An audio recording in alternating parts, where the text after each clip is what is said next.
Good morning. Hi, Jesse, first on. Good morning, everyone. Give me a just thumbs up if you can hear me. Make sure we're good. Ready to go, John Ryan. What's going on? Let's get some questions rolling. I've had an early morning with SAP. We had cybersecurity and supply chains talk with extraordinary people from SAP, one of our big partners, and from all over the world. I love that company. Anyway, really looking forward to today, answering questions, getting closer to tomorrow. It's like the monster at the end of the book, my favorite. And just me, Lovable Grover, at the end of that book on Friday at 11 a.m. Pacific time. The habit machine, that's what we're going to be talking about. Forget creating one habit. I'm going to teach you how to have a habit machine to just put habits through. Let's go ahead and start right now real quickly. What do you do when the news makes you sad? My parents make me watch it at dinner. Yes, my wife makes me watch it. No, she doesn't. She has it on though. Ugh. Look, you have control of what you say and what you hear. And so I think it's more than appropriate to ask your parents, if you don't mind, turning down the volume or even turning it off. And you don't have to listen. Right? You can engage your parents in conversation. If they're not willing to turn it off or turn it down, engage them in conversation. I promise you, parents would rather talk to you than listen to the sad news. We do not want to inundate ourselves with data, correct data or incorrect data. We want to inundate ourselves with the data that we want and then utilize our power of our mindset to find the light, the love, the lessons in the data that you're receiving. Right? You give meaning to everything you see. There's no good, no bad. There just is. And then you give meaning to it because you're in control of that mindset. So go ahead, Jesse, ask your parents. They'll be very pleased with your request, would be my guess. Here we go. What should a company trying to raise capital during this pandemic focus in on? The same things a company outside of this pandemic should focus in on. That's right. Let me give you the 5 things you should focus in on. Number 1 and most overseen and most important, your credibility. You need to focus in on your credibility because the minute you oversell, you back end sell, you lie, manipulate, you cheat, you lose credibility. Now people are looking for you to be lying, overselling, back end selling, and cheating. They're looking for reasons to say no to you just from the start. And all you have to do is unintentionally say something that isn't true or you exaggerate or manipulate. Unintentionally. And then you lose the deal. Number 2, you need to emotionally attach to people. That's right. People buy on emotion for logical reasons. So get what they like, what they don't like, and go ahead and work with them to make that connection. 3, you need great quantifiable analysis, not subjective value. Don't make me sing the Barney song again. Not subjective value, quantitative value, money, time, resources, assets. They want to see the reasons, the impact, and the capabilities that you have according to the quantitative value. And then, especially now with COVID-19, this pandemic, show the overall impact that this would have. You have a huge opportunity with more leverage on the overall world impact that it might have on our security, on our health, on our financial situation. And finally, and definitely least, the features and benefits of what you're trying to raise money for. If you do before, during, and after a pandemic, these 5 things, you will increase your statistical success in getting funded. Hopefully that helped. Alrighty, I love that question so far. Good, let's nail it. How do you bring people to follow you and your mission? I'm like Noah's Ark. I bring them 2 at a time. Every day I focus in on, can I get 2 people this year that will follow me, ambassador me, thrive, and tell other 2 people about me to follow me, thrive, and learn from me and be empowered by me. And guess what? 2 times 2 is 4. 4 times 2 is 8. And everybody keeps going. And guess what? In 20 cycles, so even if it takes you a year to get 2, in 20 cycles, you'll be at 2 million people getting you 2 million people. So go ahead, detach yourself from the outcome. Don't worry about followers. Look for ambassadors. Look for people that are hyper engaged in what you're doing and be the Noah of Instagram or Facebook or LinkedIn or whatever you want. Be it of your neighborhood. I don't care, of your house. Dude, I have so many people in my house. I'm trying to be the Noah of my own house. I just want two of those kids to tell the other two to be empowered by me and to listen. All right. How do you, sorry, how do I ask someone to be a mentor, especially when the person is very busy? All right. There's no such thing as busy, right? My mom used to say, you want somebody to do something for you, ask a busy person. There's just active people. And guess what? Active people are better at helping people. Active people have better productivity, accessibility, and gratitude. Active people get more stuff done. And so you're better off asking an active person, or a busy person as you like to call them, for help. And the way that you ask them for help is to know that there are no gatekeepers. There are no people that are too busy for you. There are no people that you have to get through in order to get to others. There's only sponsors and power sponsors. And a sponsor is someone that knows somebody that can help you. And a power sponsor is someone that can help you and knows somebody that can help you. And so you want to look upon everybody, no matter how active or busy they are, you want to look upon them as either a sponsor or a power sponsor. So the best way is to ask a series of questions, first on how you can provide service or value, and then second, how they can provide service or value, or know somebody that can. That is the formula. It's called Ask and Attract, and it is the best way. What's the best way to get motivated if I know what I want to do? Well, first of all, know the difference between motivation and inspiration. Motivation is temporary. Fear can cause motivation. Anything that causes us to focus allows us to be motivated. It's a catalytic event. It gets us started. It gets us moving. I use my football analogy all the time about motivation, right? The Atlanta Falcons were heavily motivated in the first half of the Super Bowl, but the New England Patriots over the last 10 years have been inspired. And so what we want to do is look at the 3-step process of what inspiration is, which is you are connected to inspiration at all time. You are the battery, the appreciating battery, and then you clear those two connections.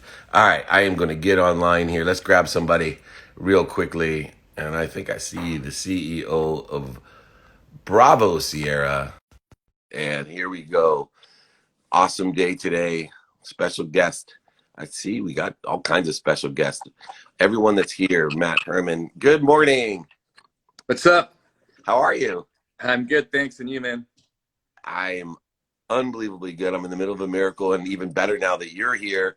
Awesome. You're one of the unknown heroes. You know what I love about this time is that so many people are exposed for the capabilities that they have, and truly, how we help others. From a grocery store clerk that nobody would ever be so grateful for. But when you're searching for toilet paper and he finds the one roll that's left, you got a superhero on your hands. What are some of the capabilities when you're in the inside with Bravo Sierra? And maybe first kind of explain what Bravo Sierra does so everybody knows. Justin, sorry. All right. I started Bravo Sierra with a couple of friends a few years ago with the intent to develop essentially anything you need to put on and in your body, with the idea of the military patron in mind, meaning that how do we develop performance products that are going to actually deliver on improving your human system, whether it's nutrition or personal care? How are we going to use the social fabric of small business America that is kind of the engine of innovation and growth? How are we going to catalyze all those together to deliver products that are tested in the field in deployment by officers and service members worldwide, and then get it to them through exchanges and commissaries, and then graduate that product line out to the civilian market.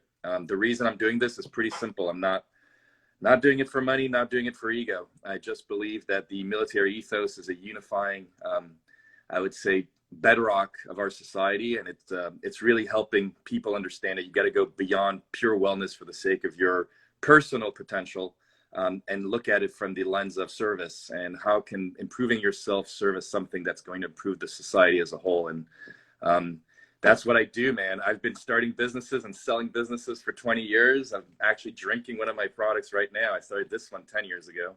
That's awesome. And I just want to keep doing what I'm doing, and I think we all have our job to do. Most of it is not trying to self-congratulate ourselves. It's just getting shit done. Sorry, pardon my French. I love it. No, I'm a do it now guy, because 100% of the things you do now get done. And people, the difference in the world are the people that get shit done, are far ahead of people that sit around high on their mom's couch. One of the interesting things, we are both ego-ectomy people. We're trying to extract the ego and do things of service and of value. And we have to blend that faithful existence into more of a quantitative, pragmatic world that we live into. One that, money is a currency. It's an object of energy that we put into the flow.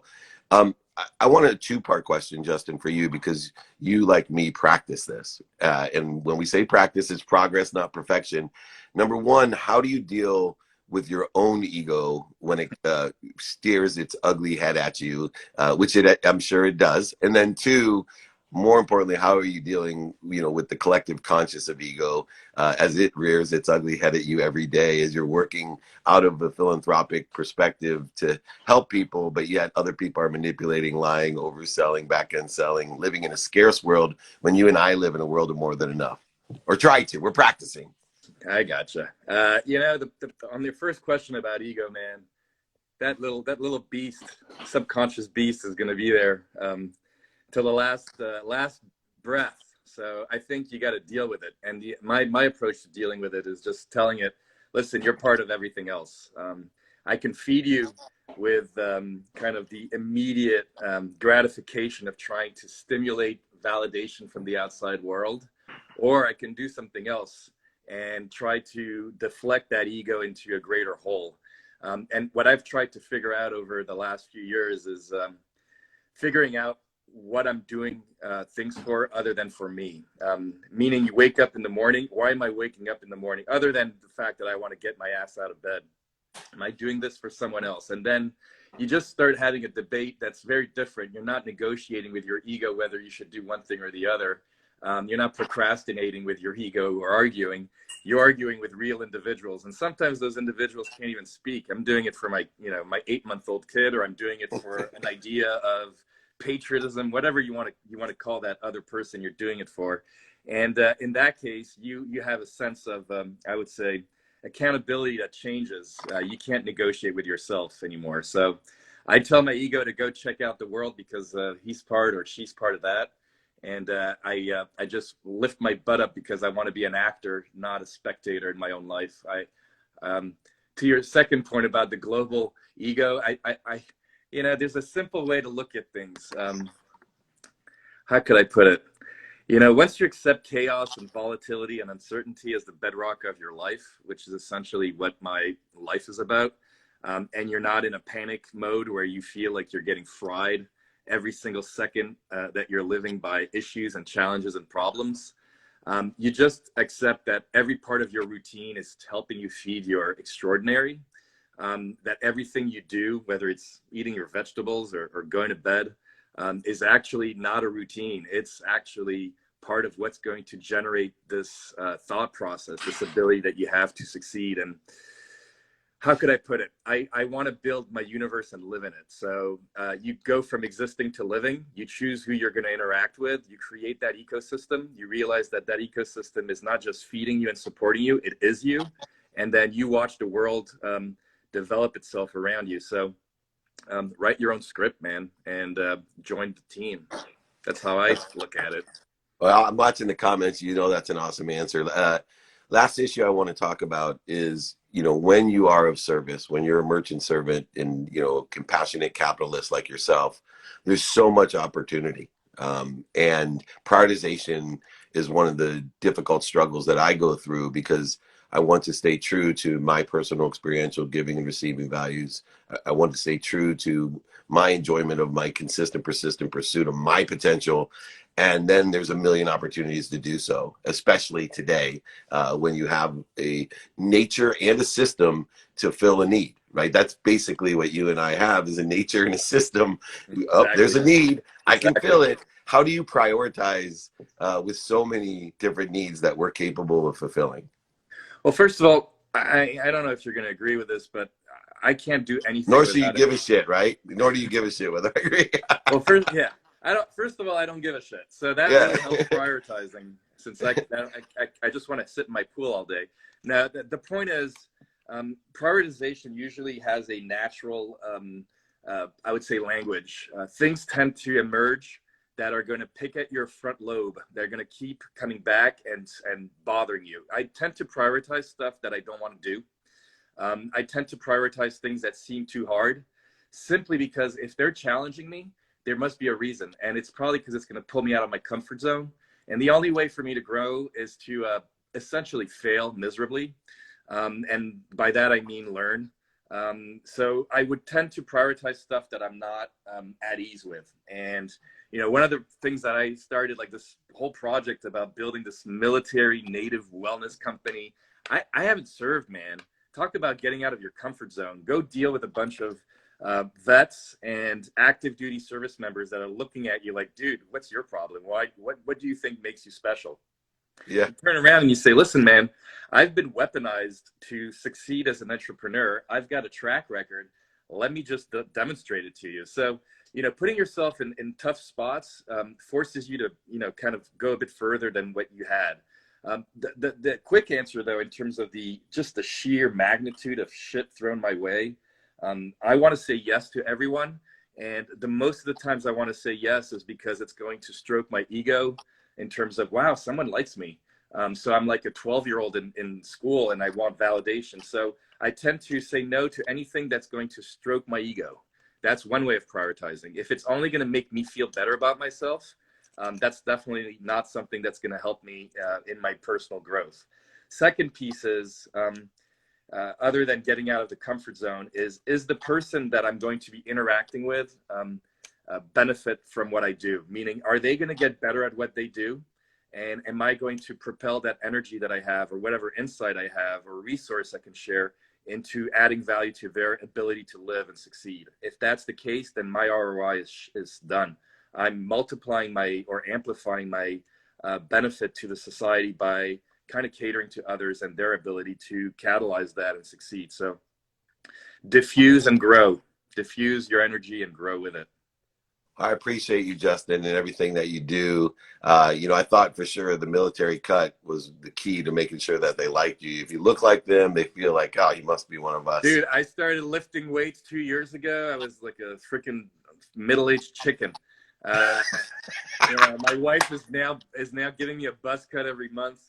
I gotta say, there's value into trying to understand what this military culture is about. But you know what? It's the cornerstone of our society, and it's based. I gotta chime in for those folks, man. Interacting with them on a daily basis. Talk about a raw deal. You know, low pay. You know, some sort of recognition that's a bit abstract, and a lot of suck. And A lot of suck. I got to say, those are the best folks I've ever worked with. And today, hiring veterans is a priority, because not just because of the recognition it gives us, simply because they're people you can work with. Talk about trust, loyalty, and Discipline. How about discipline? That's the thing. You know, I'm gonna do a training tomorrow on the habit machine and how do we create discipline and habits. Oh man. Those guys are awesome. Talk about first, they're fighting to see who can be the first one in, the last one to leave, and utilizing productivity and accessibility. Anyway, I'm going to jump. I'm going to let you go make money, help people, and have fun. Let's do this again, Justin. Take care, man. Keep doing what you do. You're the man. Thank you too. Right on, brother. There you go, Justin and Bravo Sierra. Check them out. They do some great work to help people. One of the things that I teach my kids, and they're going to hate me for telling it, but I always tell them they're all right-handed. I said, always cut your right hand fingernails first. And people are like, what are you talking about? Always cut your right hand's fingernails first. It's a reminder, kind of like that jacket in my closet. It's a reminder to do what's toughest first, right? That's what Justin was saying. And that's how he prioritized. So, you know, if you're going to cut your fingernails, cut the hand that's the hardest to cut first. Remind yourself that's where the fulfillment comes from. That's where the expansion comes from. That's the learning zone. Right? When you're cutting your right hand fingernails first, that's the learning zone. That's when we grow. So that learning zone, right, becomes now the anxiety zone, and then the anxiety zone is even farther out. If we can keep expanding, you know, our comfort zone becomes our learning zone. Our learning zone becomes our anxiety zone. Our anxiety zone is way out there. You can do it all by cutting your right hand fingernails first, if you're right-handed. If you're left-handed, obviously cuts the left hand. All right. Anyway, we looking to see who else wants to go live. Let me answer a couple questions while we see Here, how do I gain credibility as a 17-year-old? Ask for help. Look and focus on three things. One, developing skills. The more skills that you have, and the more you can illuminate those skills, the more credibility you'll have. Two, acquire knowledge. Ask for help. Read as many books, podcasts, list, grow. Knowledge is the second one. And then I always say the common denominator, Justin has this, I can tell as well. Common denominator of credibility is you must be what you can be. People who must be what you can be carry a frequency and energy that people just know. They feel like, oh, you know what? This person's 17 and they're doing their best. Don't lie, oversell, manipulate, cheat, do all those things to try to make yourself seem older. People, look, the truth will come out. The truth vibrates the fastest. It always comes out. So you don't know what you don't know. If you want to earn credibility as a 17-year-old, the best thing you can do is have radical humility and say, I don't know. Will you help me? I guess Champ is ready. Where is he at? Let me see here. I'm looking on here. Mike Diamond's here. Welcome, Mike Diamond. I do not see him. Where are we at? Justin is telling me I'm not seeing where to add my boy. Looks like we got a Hall of Famer in here, and I'm looking for him. God, we get so many cool guests. I hope you guys enjoy it. I also want to put my brethren in there. So make sure. I'm looking, guys. There he is. Here he goes. He's like, Dave, here I am. I don't know if you guys know, but this is the king of teamwork. And I pinned him, but that didn't help. Give me 2 seconds, Champ. I'm gonna get you back on here. Everyone's typing Champ is here, and now I've lost him. Hold on. Sorry, I pinned him, and let me get you back, Champ. Hold on. I got you. Where is it at? Give me 2 seconds, everybody. I apologize. I'm going to lose people, but I don't know where he went, and he's not in the group. Champ, give me a comment real quick so I can add you again. Maybe it lets me add from here. There we go. Sorry, I found it. I pinned you, and I got it. I learned. There we go. Hey! Now we got it. Looking right up your nose. I know you're healthy, man. You got no boogers. That's awesome. Just give us some time, Dave. I ran this morning in my Lasso hoodie. I was thinking of you. Oh, man. People are like, obviously Lasso doesn't make you fast, but it protects your feet. Absolutely. So it makes my feet feel good every day. So yeah. How you doing, man? I'm great, man. You look great. How's everything going for you? Pretty good. Just getting acclimated to this new lifestyle, man. It's unreal. It's unreal time. So I'm just, preparing myself for what's to come. Well, you know what? One of the reasons I wanted to talk to you and have you share some comments is you're known, obviously as one of the world's greatest football players of all time. I'm a huge fan and friend, but more importantly, what I love about you is you're all about teamwork. All about you never take any credit, completely humble on the field, off the field when you played. And I'm around entrepreneurs all the time, and I was around you, and sometimes the guy who played has to be the big shot, and you just elevated everybody above you. But one thing that most people probably don't know about you is that you spend a lot of time away from your team when you play professional football. Yeah. And you got to keep a team together, especially the younger players, because your championships and your future depends on everybody working hard when you're not together. That's where it's won, right? Yeah. What are some of the tricks that you use or advice that you can give to keep our teams together, whether it's family or businesses, when we're remote from each other? Because you obviously have spent years keeping remotely people motivated and inspired. Yeah, I think it's funny. Where we are now due to coronavirus, it really kind of tests your communication skills. Now you have to do everything virtually. Okay. So we all know if you want to be a good team or a good teammate, you better know how to communicate. And I think, that aspect is heightened now because you're not around everybody every day to feed off of them. So I think talking and FaceTiming and, doing things like this become more prevalent because you have to see each other. You have to socialize, communicate, and understand where everybody's mind is. Because if you're not building each other up or understanding where each other is and flowing together, I mean, that means you're not going to ever achieve your objectives, whatever they are. So I just feel like communicating is heightened right now, and that's going to be the core of why people succeed and come out on the other side a better business person, a better team, and it's basically through that communication. Yeah, and you are an excellent communicator. The other thing that's interesting, we both travel a lot. You know, obviously when you played, you were away from home an extraordinary amount of time. And we think, you know, as you know, people who travel, that we have all of our family life completely under control, that we're a good father, we're a good husband, all these different things. What I have found being at home now is I could have been so much better. You know, I could be such a better husband, such a better dad, and not only better, but I'm missing out on a bunch of things that I didn't realize I was missing out on. Have there been some things, you know, as much travel and as much as you've been away from your family, that you've learned about the family side of stuff? Well, I got to tell you, Dave, to be frank, I've had a lot of practice at this I at this quarantine in the last few years. You know, I know I've tried to dabble in business, and I have my ventures there, but nothing's kept me out of the house much. And the biggest change for me now is that I'm learning fourth grade math all over again. So I thought it was so cool. We get another year. My son, he's 9 years old at the time. He comes home, say, yeah, they put me in this class with advanced math kids. And, I'm one of the like 20 kids in my grade. And I'm all excited about it because I was a math guy myself growing up.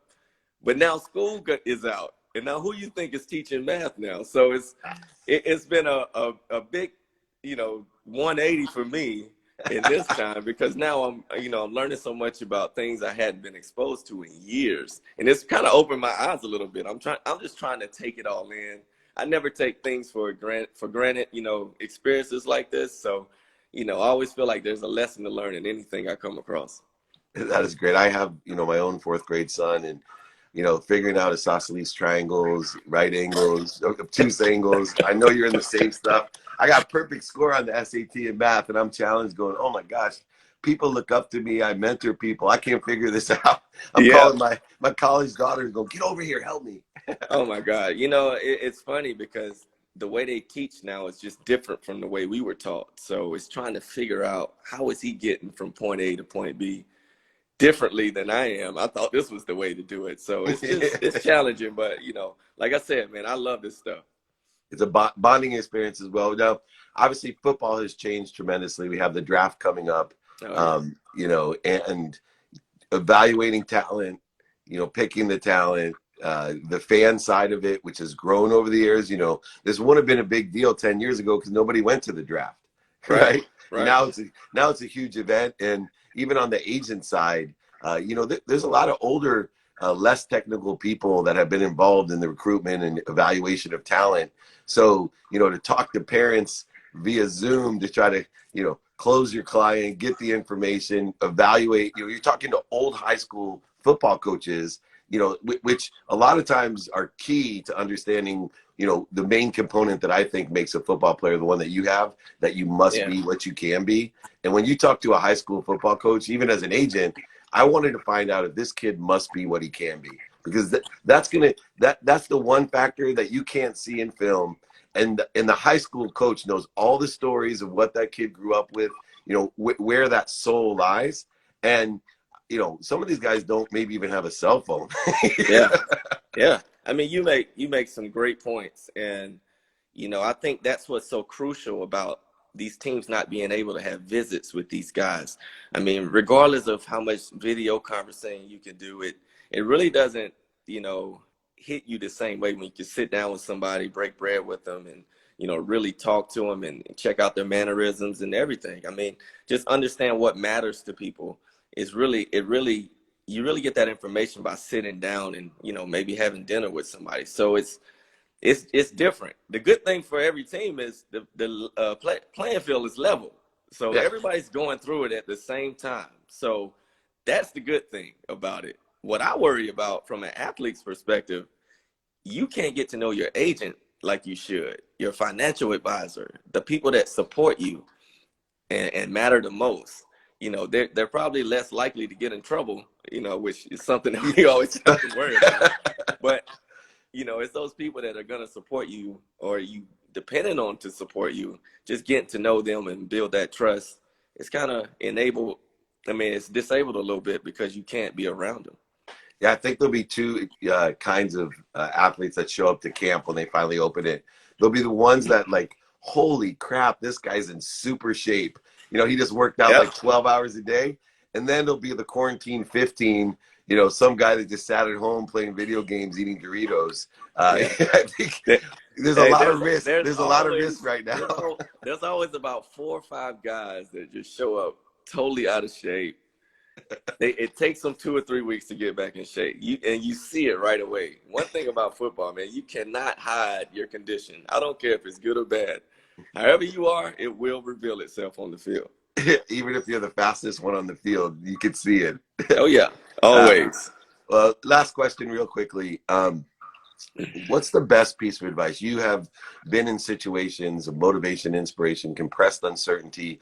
You know, athletes, especially at your level, championship, Super Bowl athletes, Hall of Famers, can deal with stress better than anyone. You know, what's your best piece of advice for people that are feeling anxious, fearful, worrying, you know, under an enormous amount of financial stress or physical or emotional or even health concerns? What have you used as a mindset to help yourself, you know, smile through that struggle? Well, preparation, and I think being prepared for things, you know, builds confidence. And you know, playing cornerback, I think it's one of those positions that, you know, I always knew I had to be prepared. That built my confidence, but also understanding that adversity strikes. So it's all about how you respond to it. And I've had plenty of balls go over my head for touchdowns. I mean, but it was all about that next play. And it's like being optimistic and believing in myself. And the only reason I'm at that point is because I was prepared, you know, which helped my confidence. And now how do I fight through adversity? Just believing in myself and understanding that, you know, I'm here for a reason and I know I'm one of the best or the best. So just keep performing like it, trusting my technique, my work, my preparation, and in the end, you'll come out on top. That's just how I always prepare or, you know, operated when I was a pro. It's just that's how I approached the game, and I always felt like it got me to where I wanted to go. I mean, that's the reason I put that gold jacket on now. Is really how I was able to persevere and come through, you know, bad situations. Yeah, preparation and teamwork. I think as we got to know each other, those are the two things you always hit home with everybody on and off the field. And it's a given through history, the things that work, preparation, you know, and teamwork will always carry us through. I appreciate your time, my friend. You call me Yeah. if you need anything. All right. Yes, Let's, sir. Yes, sir. I appreciate you, Dave. Hey, and I gotta say, you know, it's guys like you and Gary V. I mean, I really listen and hone in on what you guys say. So much positive and optimism. I mean, you're one of my favorites, Dave. Thanks, man. vice versa, man. They don't call him champ for nothing. Thanks, Champ Bailey. All right, thanks, Dave. Good to Take see care. That's so nice. Wow. Just to be complimented by Champ Bailey and to put in the same league as my mentor, Gary V. I'm really curious to see how Vayner Sports does because nobody can recruit online better than Gary or AJ. They got a huge advantage. You know, you got those old guys at all those other firms. And I am so glad I'm not in that game. I'm happy to help, but I'm so glad I'm not in that game. Let's answer a few more questions before we go. Let me know where you're coming in from. I'd love, hey, Liv from New York. Hi, I haven't seen you in a while. The great Liv Schreiber's here. Welcome, welcome, welcome. Let me know where you're calling in from. When are you going to go live with Gary? He is busy with his Fanatics deal, but we'll get together. We got plenty of time. I never rush that man. He is, I can't even imagine, just, you know, so you know, I can't even imagine how overloaded he is because I'm trying to keep up with everybody and be of service and to help everyone I can, you know, and he's 9 times Dave Meltzer and he's amazing. I don't know how he keeps up and does what he does to be of service to so many people. So thank you, G. Anyway, Canada, keep them coming. Let me know where you're coming from around the world. Let's unite. This is the great unification. And here we go. What advice do you have for entrepreneurs and athletes during this rough time? Also, YouTube or I don't know why it cuts me off, Livy, but entrepreneurs and athletes are very similar, right? They must be what they can be. And we have to utilize the three things that we have. This is an accelerated time to develop skills. This is an accelerated time to ask for help and show radical humility. And this is an opportunity for us to illustrate that we must be what we can be. Champ said one thing that's so interesting about entrepreneurs and successful people. That man has been toasted for touchdowns, right? Champ Bailey has been toasted for touchdowns. Michael Jordan has missed shots. Tony Gwynn has struck out.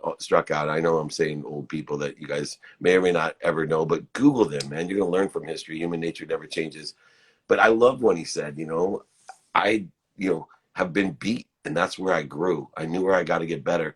I can make the changes. I develop my skills and acquire my knowledge by getting beat deep. And I think maybe that's why I'm a successful entrepreneur, because nobody got toasted like I did, especially in college. I think my nickname should have been like Elvis Patterson. You can look up that name, Toast. Vincey Glenn, one of my favorite defensive backs, Toast. All the greats, Toast. So go ahead, get toasted, and learn from it, and you'll be a better defensive back and a better football player and a better athlete and a better entrepreneur. What are the skills that we must develop during this time? I would develop the skills that are synergistic and supplementary to the industry or company or business that you want to work within. So develop those skills that are synergistic, supplementary, or skills to support people that are working within the context of the most successful businesses, or being a channel partner to that as well. When I say channel partner, remember, not Barney, no hugs. Come on, don't make me sing again. Quantitative partner, right? Bringing in quantitative value, something that's going to bring and help the bottom line. I'm into performance that helps the bottom line. I want everyone laser focused on how we can all raise our bottom line, the efficiencies, effectiveness, and statistical success. What are the results? See something interesting here. What are the results of lacking discipline, lacking success? I'm going to do a training tomorrow, 11 a.m. It's free for everyone. Please register. You can text me at 949-298-2905. But it's about the habit machine. And all of these greats that we have on here, all of the great friends and family, the habit machine. I want everyone to have a habit machine. It's like, oh, I want to do this, put it through the habit machine. I'm doing it every day. Exponential results, x to the first, x to the second, x to the third power. No x to the zeros, which is 1, taking you back to the beginning.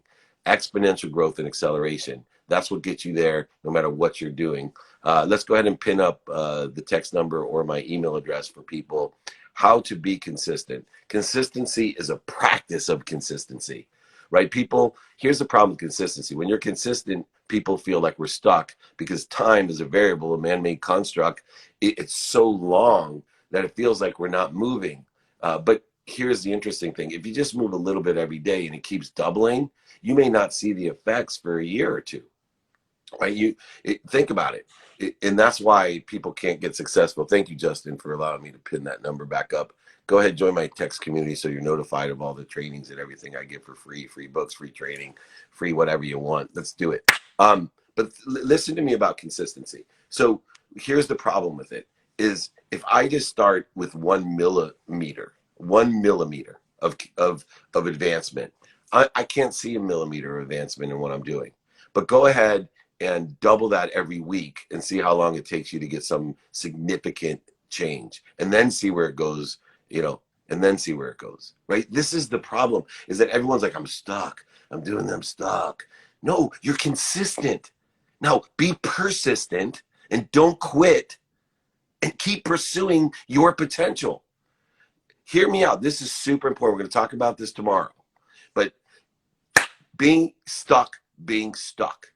The human mind cannot comprehend timelessness.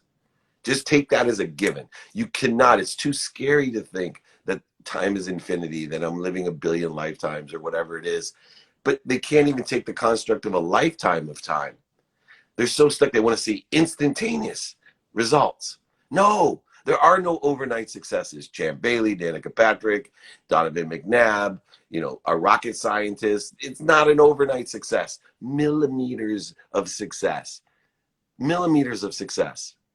Even if you double 1 millimeter every year, watch how far you get in a lifetime.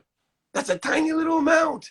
So go ahead, get consistent, being consistent, understand discipline, create a habit machine so you can say, man, I want to get strong. Habit machine, I want to eat clean. Habit machine, I want to do sit-ups. Habit machine, I want to make a ton of money. Habit machine, I want to give a lot of money. Habit machine, it's all about creating that consistency and habit. Let's go ahead, go here and get another guest real quick. Bum, bum, bum. Josh, how are you? The slight edge turns into a huge advantage, just so you know. Quote that one. Hi, guys. Oh, wow. I got mobile. What's going on? Good. We were just tuning. Oh, no. This is the problem with people calling from their cars. At least he's not driving. There you go. What question you got before you freeze up?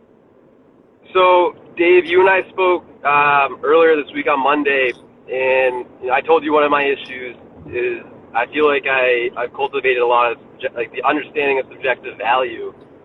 And what we talked about is you wanted me to focus in on deciphering the quantitative value.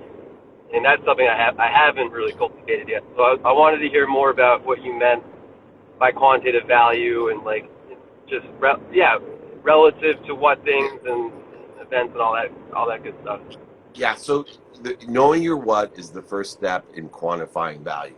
So most people, the theoreticals, the why, just take as a given that your why is to help somebody or something, right? Your why is to pursue that.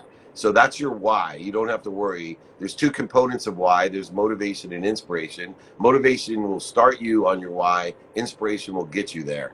Now, the bigger issue is the quantifiable side of what is it, what material is it that I actually want to manifest or materialize? What is it?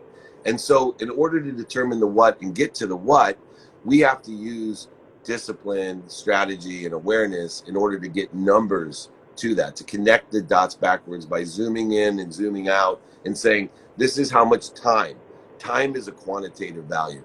This is how much resources, right? Actual resources, assets, supplies, office space, electric bills. This is how much money it's going to take or I'm going to make. And so when we start almost like literally like modeling it out. It is modeling it out. It is modeling it out, creating a structure of actual materials that is going to effectuate your why, and using discipline, strategy, and awareness in order to do that. All right? Cool. You're the man, Dave. You got it, brother. Drive safely. I like your chauffeur. Awesome. We got a mobile question. That's kind of cool. All right, let's get back to getting off here. Going here. Do you believe social media is the number one thing for entrepreneurs right now in quarantine? Of course not. The number one thing in quarantine is what you can control. Your mindset, your feelings, what you say and what you hear, and what you do. So please, be in the development of the enjoyment of the consistent, persistent pursuit of your potential. There's plenty of people that don't even own a cell phone as an entrepreneur. They're sitting there doing, research, dreaming, meditating, changing consciousness. There's a bunch of things that you could do that have nothing to do with social media. Social media is a great way to utilize, build an audience, and a variety of things that are great, but there's a whole nother world outside the one that's in person, the one that's on the phone, and the one that's in the email are way outside. There's print, there's radio, and there's TV. Believe it or not, more people still watch TV than watch social media. It's true. Go look it up. And more people have human-to-human contact via email and phone as well. So don't fool yourself. It's definitely important, and I believe in a balance of in-person, on the phone, via email and media, radio, print, TV, and social media. I believe there needs to be a balance, aligning that with your capabilities and your synergistic capabilities, supplementary capabilities of how you can quantify the results by enjoying the consistent, persistent pursuit of your potential. So very good. Let me just take one more question and we will get out of here. Someone asked this champ his real name. I never asked him that. It just shows you I'm not more interested than interesting all the time. Google it though. There's there's this cool thing called Google. I bet it gives his whole name. What market, his name should be Champ anyway. What market do you think is unexploited or barely exploited by businesses? Wow, what market? I think ones that aren't there yet are, I think anything that's there, I don't think exploited. I think it's realized. I think there's undervalued markets, and we can find those by looking and seeing, history, what industries, one, that I saw recently is just insurance, right? When I was a young entrepreneur, I saw that the automobile market was antiquated. I was working in the internet, selling legal research online, and went to go buy a car, and they were still using dot matrix computers. The airlines was using an antiquated CRM and the Sabre system, paper tickets. There are tons right now. The insurance industry, I know, is going through, it's a 125-year-old successful industry. And yet there's so many antiquated things.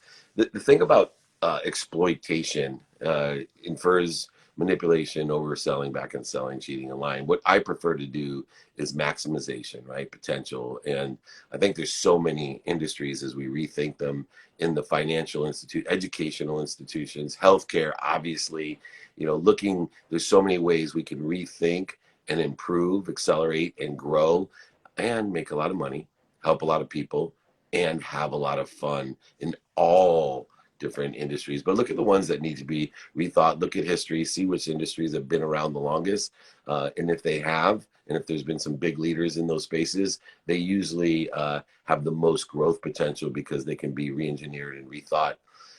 Anyway, everybody, please join me tomorrow. Go ahead, text me to register. 11 a.m., free training on the habit machine. We're going to effectuate growth and acceleration and happiness. It's the most viral of all degree of diseases. Happiness can be shared by just witnessing it, and it strengthens your immune system. So let's everybody join in together, be of service, be kind to your future self, and do good deeds. Thank you.